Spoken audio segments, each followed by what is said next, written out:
Greetings. So I'm here in Bashari, and today we're going to do the thing that I most wanted to do, really the main reason for me coming to Lebanon, which is walk down the Qadisha Valley, which is there, which Qadisha means holy, and it's the holiest site in the world for Lebanese Christians. So it's basically full of monasteries. Lebanese Christians, there are different types, but the main sect are the Maronites, and they were an heretical Byzantine sect who were pursued by the authorities in the 6th century, founded by Saint Maron, and so they came to this remote, inaccessible valley to hide, and they survived, and years later they actually joined the Catholic Church, so they're part of the Catholic communion now, but they still exist as a good sort of separate entity within the Catholic Church. So we're going to look at some Maronite monasteries. The old Maronite patriarchy is down there. This town, Bashari, is basically the hotbed of Maronite Christianity, and it's where some of the warlords came from that committed some pretty horrific crimes during the war. Talk about that later. Also, Khalil Gibran, the writer, is from here. But in the meantime, enjoy the view, and I'll tell you how it went later.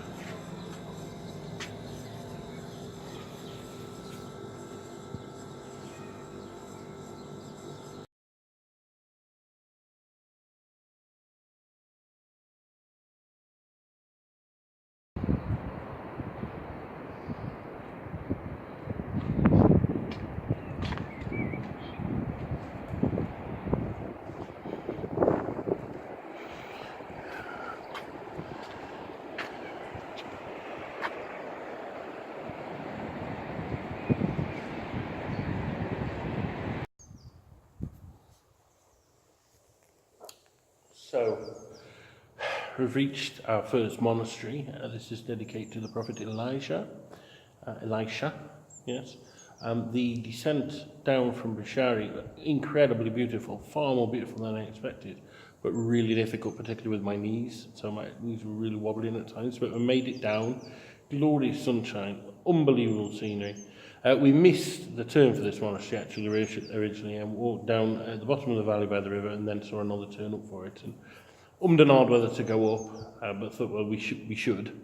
And I'm glad we did, because it's an incredibly powerful place. It's this really earthy stone church with this beautiful icon of the prophet above the altar. And there's caves there that I haven't explored, and there's a hermitage around the corner. So this is the monastery of Elisha. I've forgotten the Arabic name for him. Malecha, I think. What a beautiful place.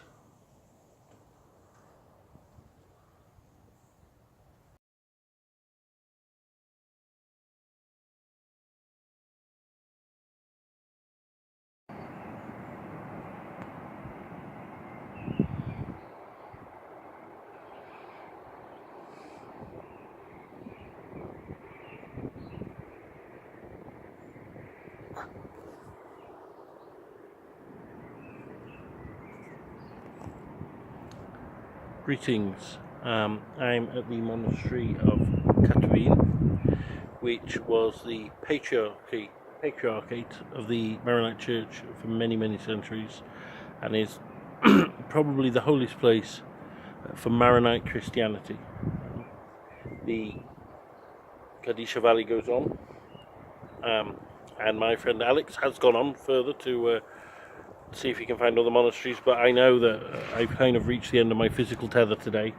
My ankles are really hurting because of the going up and down, so I'm going to leave it here and go back.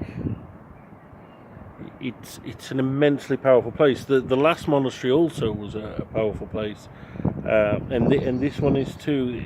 It's got that earthy, ancient feel. The church, unlike the last one, is actually whitewashed inside, but it's got these incredible frescoes. There's one of the Annunciation of Our Lady into heaven, and another of Christ the Lamb on the altar before God the Father. What is very interesting is the style of them. They're like icons, but not quite. They are a unique native style. And this is what I've been looking for. And when I'd seen the Maronite churches and Maronite Christianity, you know, in the towns, it just seemed a bit indistinguishable from normal Catholicism. But this is something unique. It's certainly not Orthodox, but it's not standard Catholic either. They have their own unique traditions, and that's what I was looking for. The icon of Our Lady, actually looking at it, she looks almost Indian in it, very much like an Indian print. There's something Asiatic about it. It's incredible. This is just such a beautiful, peaceful valley. It exceeded all my expectations. I'll be honest, I expected it to be quite a dry place. I expected to go down and the depth of the valley to be about half what it is, and it to be quite sandy and dry and barren on the floor. And yet look how lush it is. I mean, this reminds me of the Balkans. It's gorgeous. It's absolutely gorgeous. And I was actually saying to Alex, because he's going to be going to Albania soon, and he's going to travel on the very long move, Lake Komani. And I said, well, if you imagine this valley flooded, that's what Lake Komani is like, because the landscape's very similar. Very powerful day today. This is what I came to Lebanon to see. It is incredible. It really is. Well worth seeing. Far better than I expected, and I had high expectations. On a more downside, I suppose, you know, if I came to understand what is Lebanon, I don't feel I'm any closer to that than I was before I arrived, because it doesn't seem to be a singular place. It seemed the coast is very different to here. This is, like, say, almost Balkan. The coast was like some badly planned Mediterranean resort, and Beirut felt almost like Tel Aviv. But certainly the rest of the country didn't feel at all like Israel, which is surprising because of how close they are. I don't know what Lebanon is, and it's such a compact place as well. And to be such great differences in a small place, it's really quite surprising. I'm still finding the people friendly. The food is fantastic, I have to say. Bisheri, where we were last night, I only saw it in the dark, but it looks quite a nice little mountain town. There's some fantastic waterfalls around. There was one by the restaurant that we were in last night. I'm enjoying this, but I don't feel I've come closer to solving the enigma of what is Lebanon, and I think in a week I won't. I think I would need another time and to explore the south more, but maybe one day, as they say around here, inshallah, because actually the Christians call God the Father Allah as well. Yeah. The word just means God. Anyway, here we are, Kanubin, the holiest monastery in Qadisha, the Holy Valley.